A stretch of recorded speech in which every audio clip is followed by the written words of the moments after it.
Imagine living your life after 50 and feeling energized and excited about your future. Welcome to the Women in the Middle podcast, the podcast for women who are ready to figure out what they want and create the life they deserve. Here's your host and master certified life coach, Susie Rosenstein. Hey there, welcome back to the podcast, Women in the Middle. I'm your host, Susie Rosenstein, your master certified coach and midlife mentor, and I'm so glad to be here with you again for this week's episode, which is all about why midlife is the perfect time to use genealogy to get some perspective on your family's history. Now, genealogy has always fascinated me. I've never become particularly knowledgeable about how to find out information and do those searches myself, but I have done a great job at being the keeper of the family photos. I've been using a website called Genie for about 15 or 20 years now to create a family tree, one of those online family trees. And I am fortunate to have some cousins that know a whole lot about family history, and we've been able to go back about 5 generations. It is totally amazing. Now, my genealogical story is a little complicated too, because my father was adopted, and my sister and I were step adopted. And actually, I don't know if you listened to this episode, but on episode 82 with Dr. Michael Grand, I did an episode called Midlife Reflections on Adoption and Assisted Reproduction. And if that floats your boat, head over to the show notes and you can get a link to that and hear much more about the specifics of adoption. Anyway, all of this talk about genealogy and family history leads up to the fascinating guest on today's episode. My guest today is Laurie Hermance-Moore, and she just loves to find information. It's totally her jam. As a genealogist accredited by the International Commission for the Accreditation of Professional Genealogists, Laurie Hermance-Moore helps clients craft their family's legacy. With 30 years of research experience, she reveals the forgotten families of her clients, ensuring that their stories are uncovered and captured for future generations. When she's not working with her clients or serving as a leader in state and national genealogical organizations, she loves diving into Midwest history, often on her bike on the many historic rail and canal trails in Ohio. Laurie believes that learning about your family history can broaden your midlife perspective, that your legacy should be to leave more than money, and that you are the connection between generations. I just love that perspective, and I know you will too. And fun fact, she was also in marching band. Need I say more? You know I love me a good marching band story. Anyway, I know you're going to enjoy this episode. Hi, Laurie. Thanks so much for joining us today on the Women in the Middle podcast. Hi, Susie. I'm so happy to be here. Oh my gosh, a genealogist is in the house. I'm so excited. I love this topic, and I love that you're going to help us really appreciate how important it is to learn more about genealogy as midlife women. But before we get going, I really want to ask you some questions about you and about how this happened. How did you find your way here? Because I noticed in your notes that you have changed careers a few times, which gets me very, very excited. So let's start there. Tell me a little bit about what's been going on in your life for the past couple of decades that brought you to genealogy.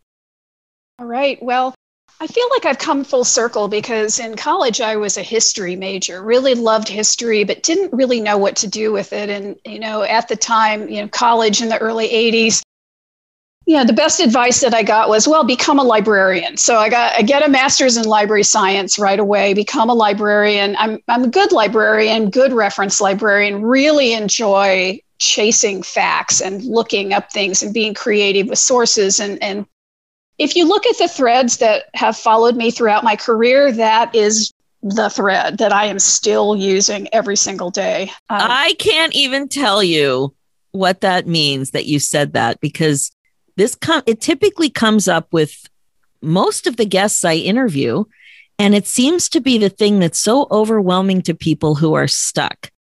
What is their passion? What is their true joy? What makes them happy? And I always say that you're probably already on the right path. You just don't know exactly what it looks like. Maybe you've taken certain parts of your past and your joy and your experiences for granted. And there it was. And you've just reinvented yourself based on something that you've always really, really loved. I love that. Well, and I did it. I've reinvented myself twice. So I'm 59 now, but when I was 39, it was when the internet became big, and I was working in a public library, and I was, in a position where, literally I'm not getting promoted until someone dies or retires. And I had gotten more and more interested in consumer research. So I had read some books like Faith Popcorn's book, Clicking, trying to understand why people buy, those kinds of things. And I decided I wanted to go into marketing research. So I did something a little crazy. I left my librarian job and became the world's oldest intern at a digital marketing agency. Try to imagine, I've been a librarian and now I'm working at a company that had a woman founder, a really interesting company, and she had founded her whole business on serving Apple Computer as a consultant. And, they had the Victoria's Secret account for a while. And so, you can imagine that this is a radical change from working in a public library. And, they would literally go on pitches, like a dog and pony show, where they would try to, pitch their ideas to bring in a new client. Yeah. So I got hired after just a few months, but because the thing that they valued about me was my ability to find anything. So I was able to do business research for them. I was able to look at what consumers needed. I was able to look at the competition. All of those things that you need for marketing. So I was able to provide the strategic foundation that was needed to be able to serve the clients well. And I ended up working in agencies for 20 years. So I was at that agency, went to another one that was healthcare focused, and went back to the first one, which eventually got acquired by IBM. And that's where I left a year ago. Wow. And I was a corporate market researcher and a strategist, but all of the things that I did there built upon what I had done as a librarian, which was finding information. But when you go into corporate research, then you're often doing research with things like focus groups and surveys and interviews and so on. So it becomes more than just where to find things on the internet, but also how to talk to people and how to, pull out those nuggets and be able to use them in your marketing strategy. So everything that I did in the agency helped me get to where I wanted to start my own company. And the spark that it took was about 7 years ago. My husband and I owned a Victorian house that's a money pit. We now don't own it because we downsized into a more appropriate house if you're trying to start a business and moving towards retirement, right? It's more financially smart where we live now. But I got so excited about who lived in that house. And I started researching who lived in the house and found out really cool things about them. Like we had a young woman graduate from Ohio State University and then get married the same day in our front parlor. This is in 1912. It was really, really interesting.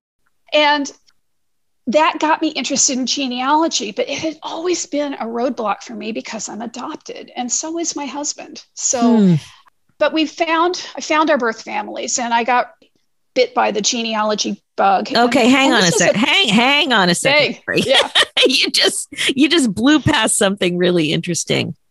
So you were adopted. So what did you make that mean? That history wasn't for you? That your personal history wasn't for you?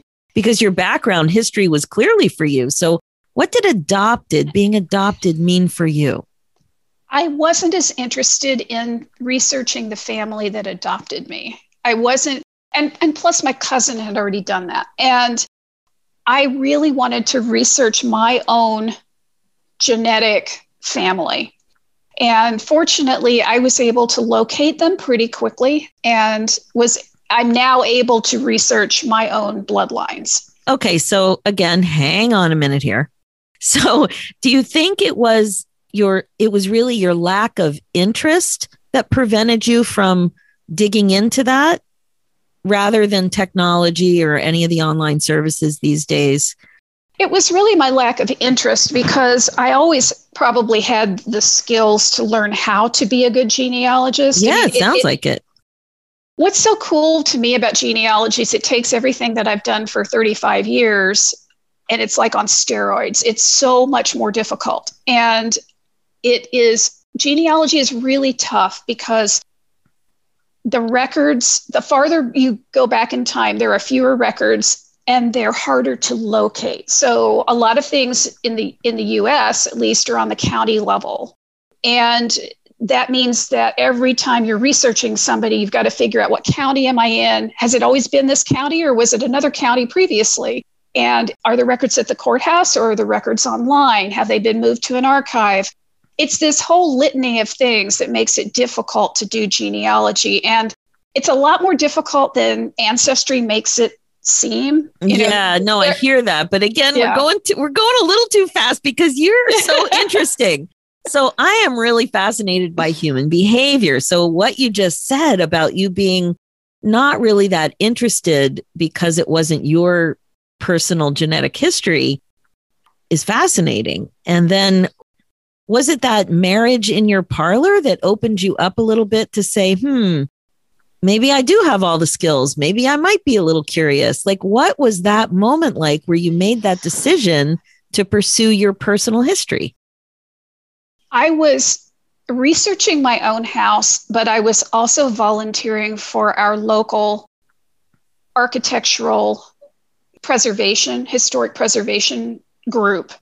I would do research to give tours. So research about different historic buildings in town. And I always would put in the piece about the people who live there. And I just got more and more interested in, I can do this. Uncovering these stories is fascinating to me. And I came to the decision that, yes, I want to learn who my real family is. Now, the tricky part is when you're adopted and your adoptive parents are still living, is to try to do that without being hurtful to them. Mm-hmm. It was funny, though. My parents were in their late 80s when I told them this, and they laughed at me and said, with your research skills, we can't believe it's taken you this long. That is so cute. One thing we have in common is my father was adopted and I'm step adopted. And that kind of put me in the adoption world a little bit, but my father never was interested in knowing anything about his history. And because where he was adopted, the records were closed. I had no access to them. And what's interesting is in 2020, in January, there's a change in legislation. Now the records would be available to me once I make a proper submission and everything. And of course, now I can't find my birth certificate, so I need to figure that out first. Right. But when that opens up, it can really change things. But it's interesting that my dad was never interested. And his sister, who just passed a few years ago, she was also adopted and also not interested. But I am interested. Right. And there are people who are not. I mean, my husband, not interested. Our daughter is like, well, I am, Dad. Yeah. So, wow. Well, it is like a perfect storm because you have a ton of skills, mad skills to uncover this. And I think what your mom said is really funny. Like, for sure. It's the perfect storm. It's obvious. It's like, why wouldn't you apply those skills? But somehow when we think about life, it's why we have so many limiting beliefs. We just compartmentalize things. And just because you were awesome in market research and you're able to scout things out about your house and all these other things, that switch to your own personal information must have been massive. So when you got the idea, did you dive in right away or did you have to really think about it for a little while?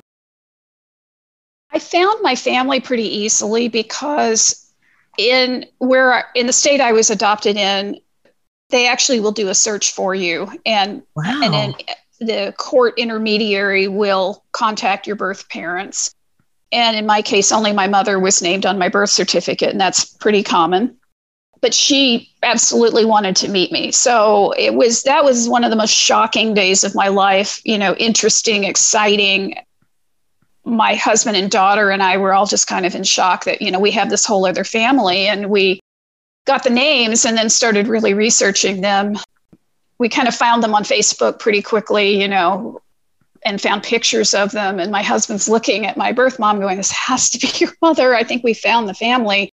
And then we eventually were actually put in contact with them. And I've seen them many, many times since. But that really got me hooked. But then, the career path switch, I started on a path 5 years ago to get to where I am now, which is to be working as a professional genealogist in my own business. But I took I am pretty, I don't know if you follow the Enneagrams, but I'm a 6 and I'm a planner. So, I am very much about trying to move obstacles out of my way and planning ahead and making sure that things are, as de-risked as I can make them. So I work to become an accredited genealogist. There are not a lot of people who are credentialed in genealogy. I think it's about 800 between 2 different credentialing programs.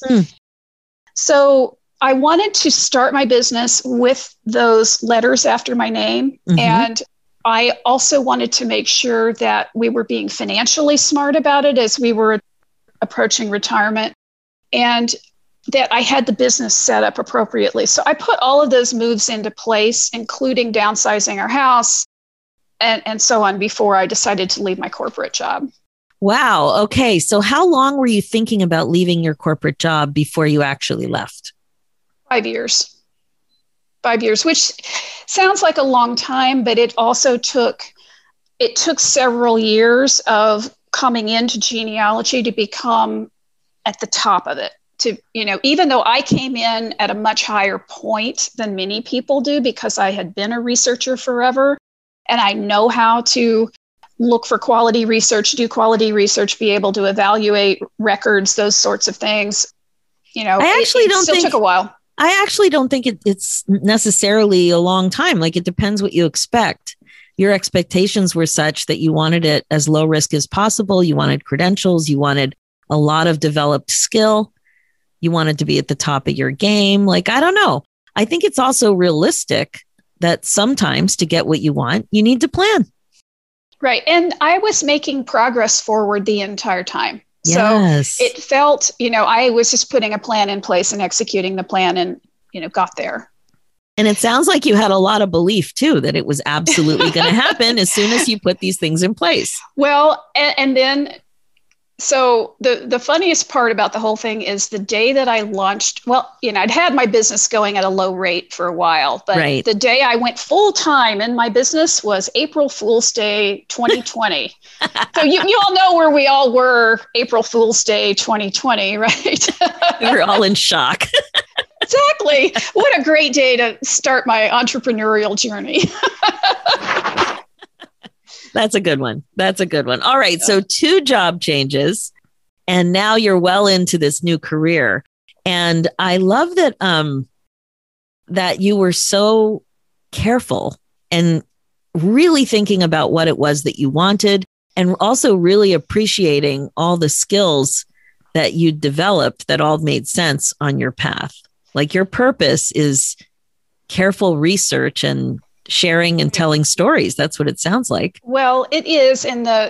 I've come full circle. I'm now working in history. Finally, I found a history career that actually pays. But I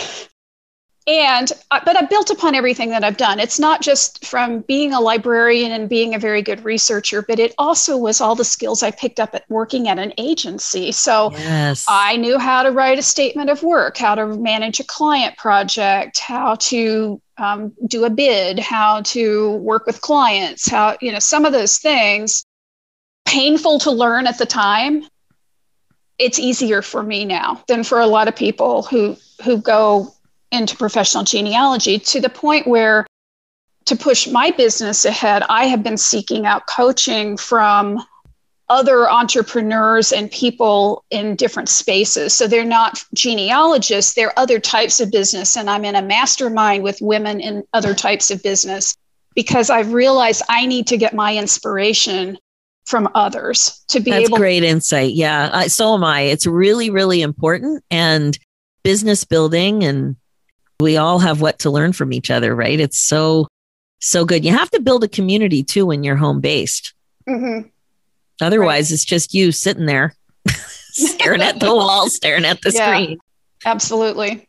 Awesome. So tell me a little bit more about why you think midlife is such a good time to get some perspective on your family. Absolutely. So it gives you perspective. So I can tell you stories of, as I've researched my family and as I've helped clients research their families. For example, nearly every family lost a child or children to disease or injury. Men were often married 2 or 3 times because women died in childbirth or other ways. And I feel like when you study that historical context, you put your modern day troubles a lot into perspective. The things that we, sometimes people joke about first world problems, it's like this century problems too. Because when you realize that, you stand on the shoulders of your ancestors and some of the decisions that they made mean that you live where you do, or your family has wealth, or you don't have wealth, or, and you start to put together how you got to where you are. And it's fascinating to be able to kind of open your mind to that. And another thing too is, if you're someone who maybe is struggling with your current family, or maybe you're an adoptee and you don't find receptive people, who are living, who, were your genetic ancestors, even if you go back a generation or 2, you always can research your ancestors and you can learn about the longer ago family and still get a sense of who you are. Wow, that's so interesting. One of the things that you talk about that I really wanted you to share here was thinking about family legacy. And I've explored this a little bit with women as we age, because the way I was thinking about it was there comes a point where the torch is passed to you. So grandmothers are in charge for a while, then your mother is in charge for a while. This is, if people are alive. And then all of a sudden, you're in charge of everything from a Thanksgiving dinner to who knows what other family traditions and stories. But there's kind of an awareness or a bit of a wake-up call that if you don't take on that role, nobody else will. Mm-hmm. And that kind of shared history may stop with you, right? And it's informal. Yes. And you're the bridge between the past and the future. And your role as the bridge becomes a lot more important the older that you are, as you just said. And I think of legacy is a purposeful activity of capturing everything of value to pass to future generations. And a lot of people think about legacy as being about money, and it's a lot more than just about money. It's about your family's traditions and stories, your knowledge, your experience, and your values. So I would define legacy as the thoughtful and intentional process of deciding on gifts to share with future generations. Oh, that is so beautiful. I think we need to pause for a second and just appreciate that. I love that so much. And I have to say, over the last few years, I had an auntie that I was close to on my birth mother's side and on my father's side, both pass. And I had taken for granted that, they were always going to be there. They were the keepers of the family history. They're the ones that both knew me when I was born, and they knew both of my parents when they were young. And now they're not here. And a couple of times things have come up and I'm like, oh, they'll help me with that, or they'll fill in that blank, and they're not here. So right. I've noticed with the personal situation, I've noticed that when the matriarchs of the family no longer want to host the large dinners, mm-hmm. that gets kind of informal. All of a sudden it's not happening and you step in. And this information, filling in the blanks. Can you repeat that one more time, your definition of it? Because it's just, wow. Legacy is the thoughtful and intentional process of deciding on gifts to share with future generations. Oh my gosh, that is so good. And the intentional part of it is what the work I do with midlife women is all about. instead of being on autopilot, chaotic life, we're going to get intentional and make sure that we don't have regrets. And I can see there's just so many areas. And I know so many people have said, oh, I wished I had that conversation with so-and-so, or I wished I really understood what that problem was or the history was. Mm-hmm. It's so good. So what would you think, now that you've been at this for a while, what is the main reason that people reach out to you? They reach out for several reasons. Sometimes it's someone who has done a little family research and they're stuck and, need professional firepower to to move it on. Because, the farther back you get in time, particularly before 1850, it gets pretty difficult. And why is 1850 the number that you just said, the date? Well, in the US, that was the year that the census started naming everybody in a family. So if you look at a census before 1850, it only named the head of household, most often the man.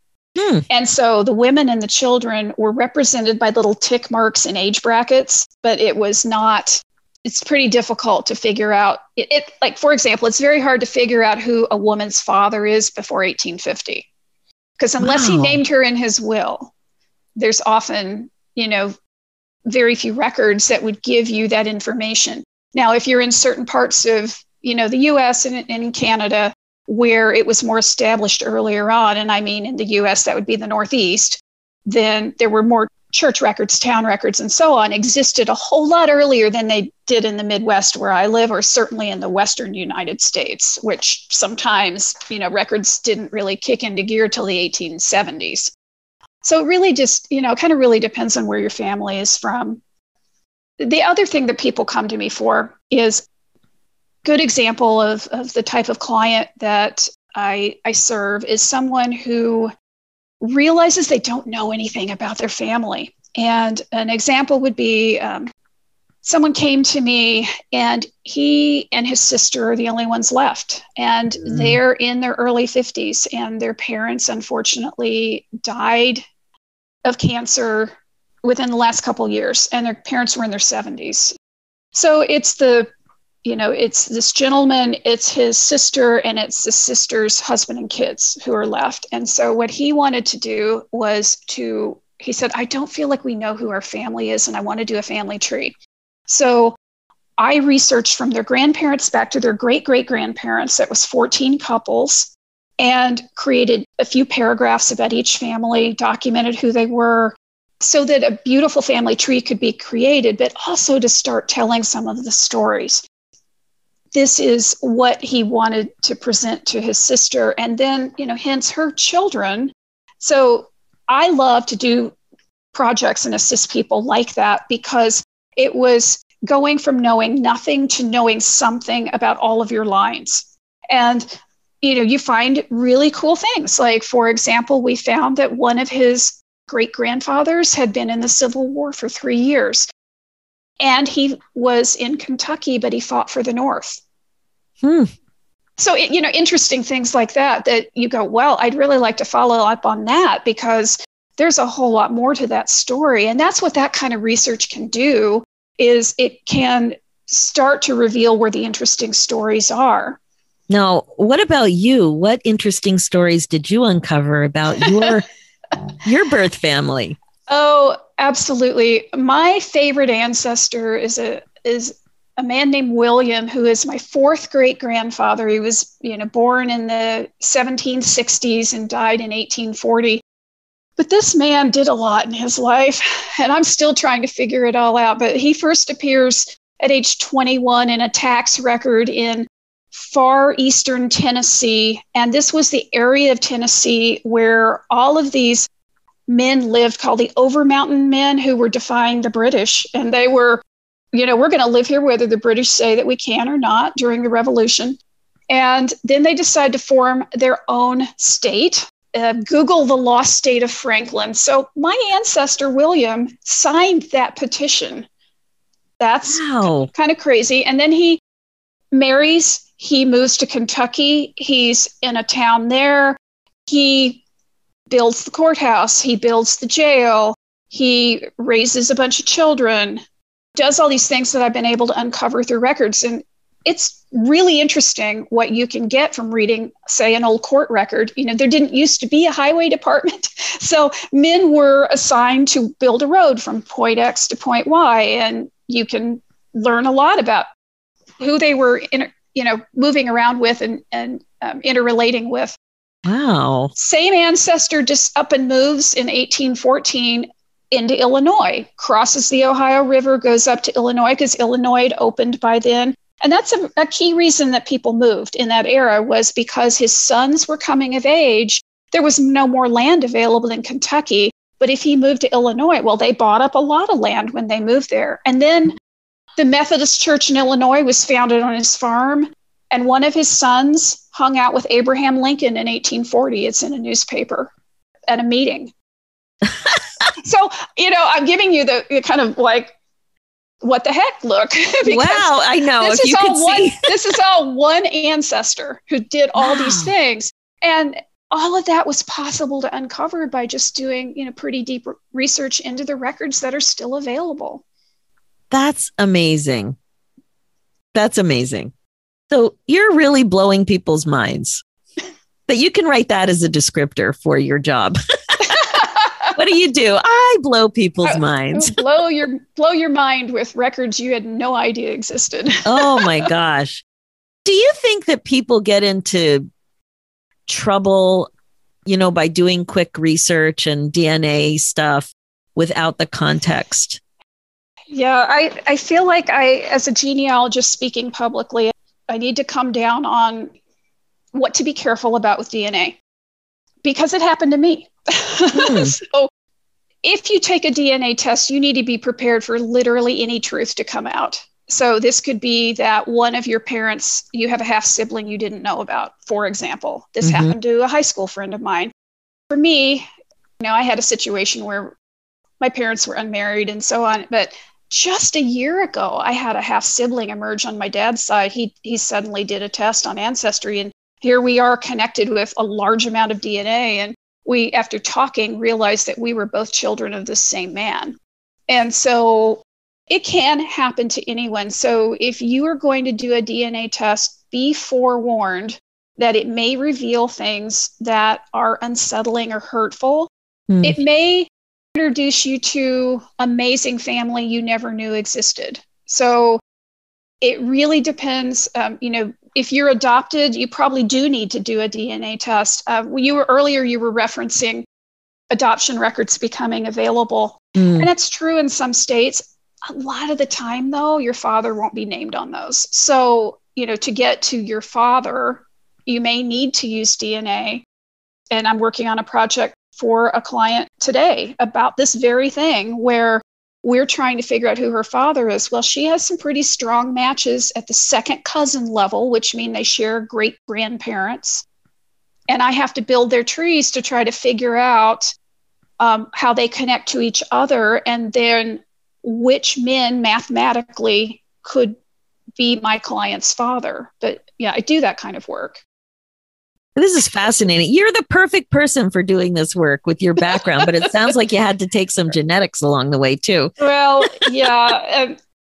DNA is really interesting. Yes, you have to understand how it's inherited, and that, when you take that test that you see Ancestry offering for, $59 at the holidays, think twice before you take that, because it could reveal things.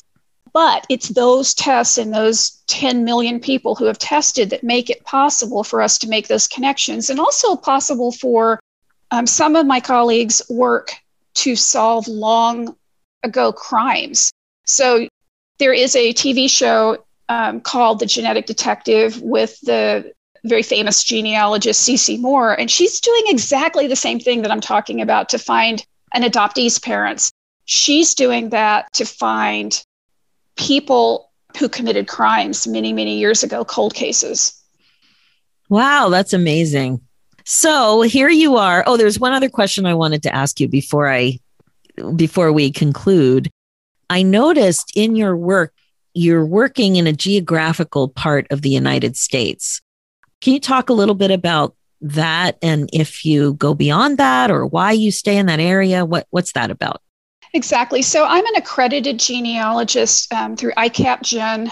It is a credentialing body. And the way accreditation works is that you focus on a region.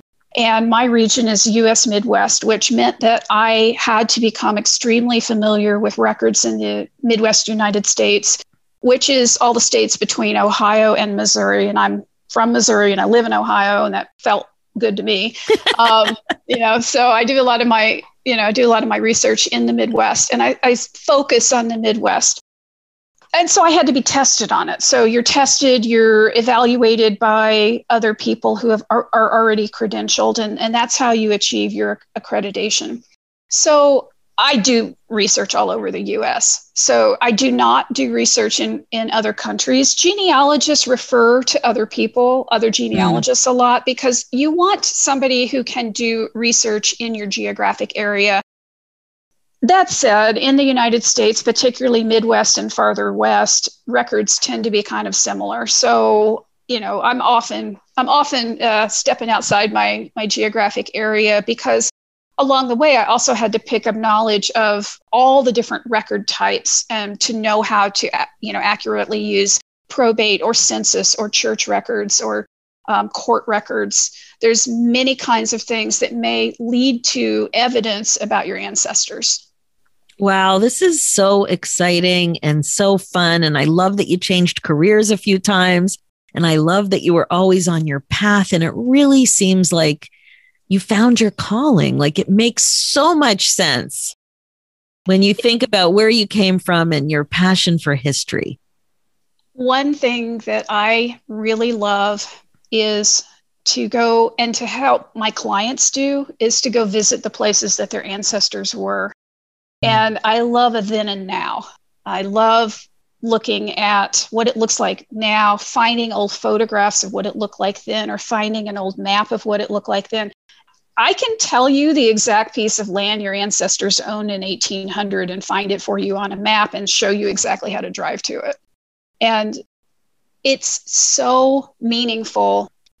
I had a friend that I helped, and her ancestors had traveled the Oregon Trail, and we happened to be on a trip together in Kansas City.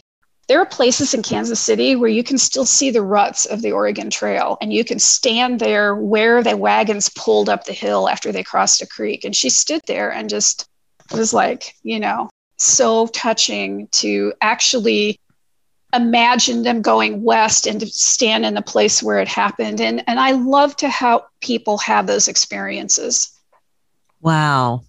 That's awesome. Now, you also have something free that you have available to listeners.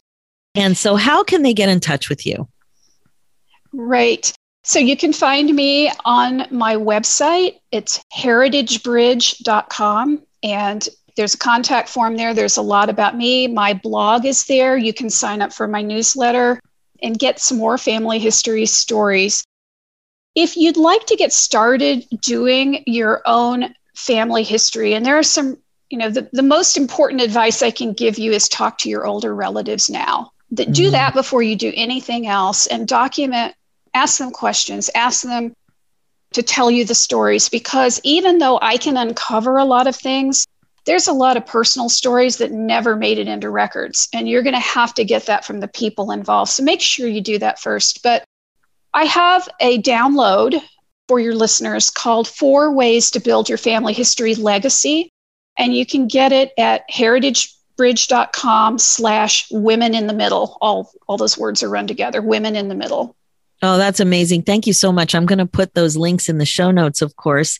You just reminded me of something that I did find confusing when looking into my family history. I ended up being the keeper of all the family photographs for 100 years. I have them in a box. I inherited the box. And oh my gosh, we had a flood once. And it happened when I wasn't home. And these were in a Tupperware type of plastic container in a crawl space. And when I realized there was a flood, I go running into the crawl space, and everything, there was 9 inches of water that had come and gone, and everything was toppled over. And I went, the Rosenstein family photos. And I ran to the corner of the room. And it was like there was divine intervention. The 2 boxes of photographs were not touched. Oh, I'm so happy for you. Oh, I was at my wit's end those few seconds. So I think my grandmother, Ethel, was looking over us at that particular moment. But something interesting happened. I got involved with a website called genie.com a long time ago, maybe before some of these more popular ones now.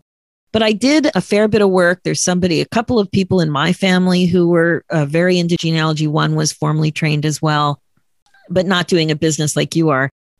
Anyway, so it was in pretty good shape, and it was fun to connect people who might never see each other again, or perhaps never met at all, Because I was the keeper of the photographs, I started scanning and uploading some of these photographs from the early 1900s. And some of them I knew who people were, and some I didn't. And what really threw me was seeing somebody at 5 or 12 or 20 is very different than seeing them as a 60-year-old person.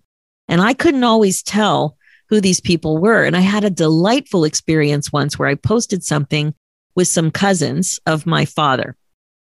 And right away, she said, "Oh, that's me when I was 2." Like, she knew right away that picture was her.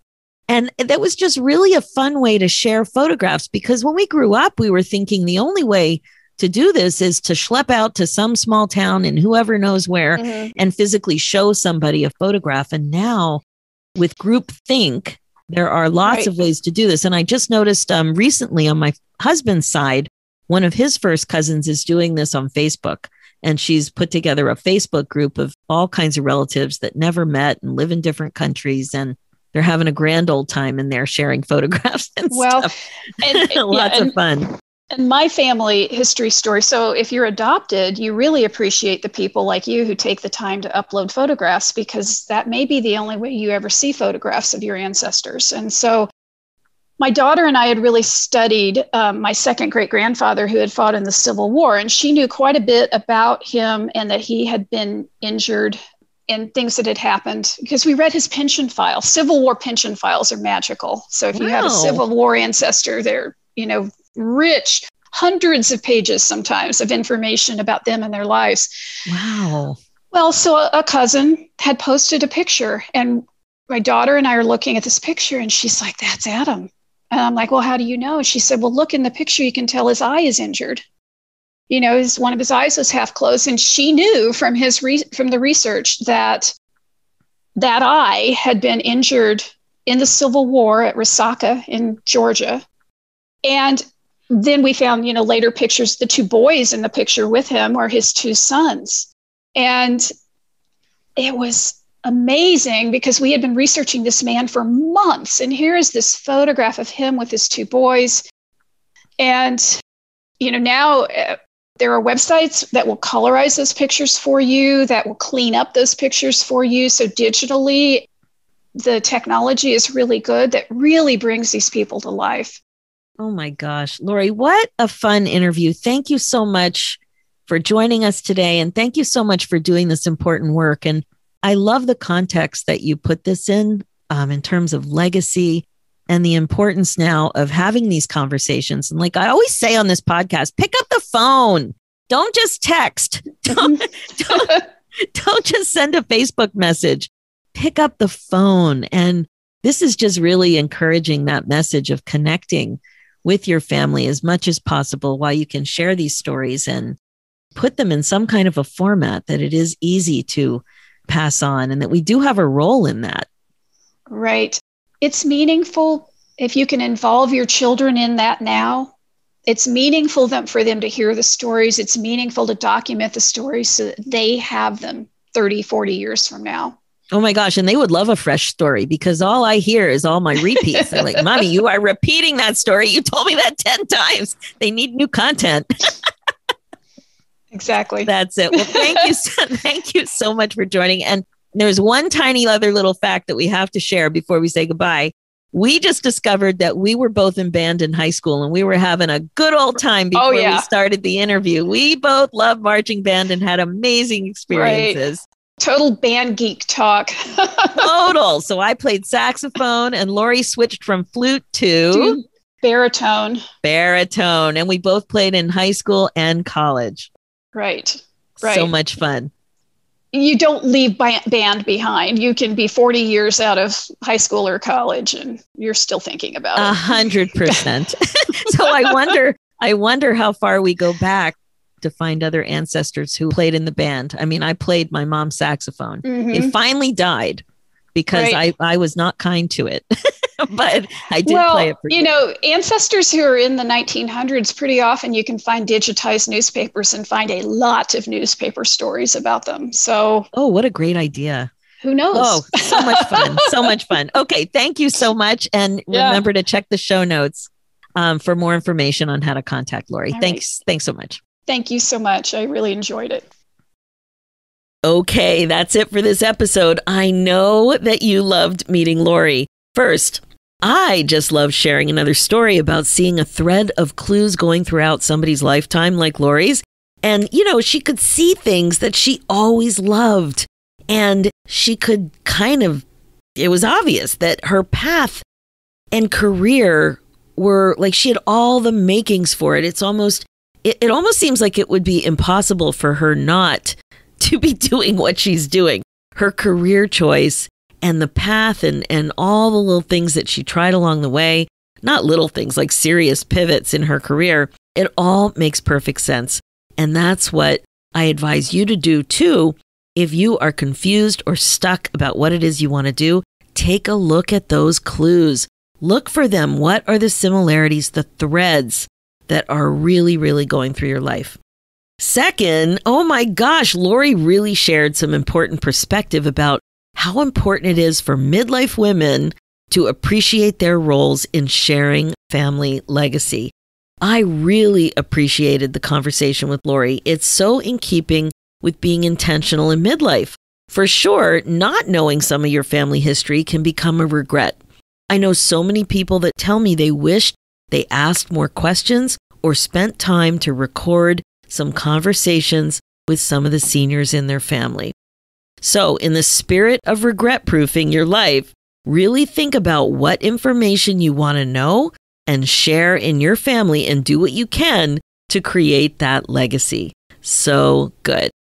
All right. As you know, my focus as a midlife coach is to help you waste less time spinning and feeling stuck about aging, about empty nest, about relationships, about your career, about being more compassionate toward yourself, about all of it.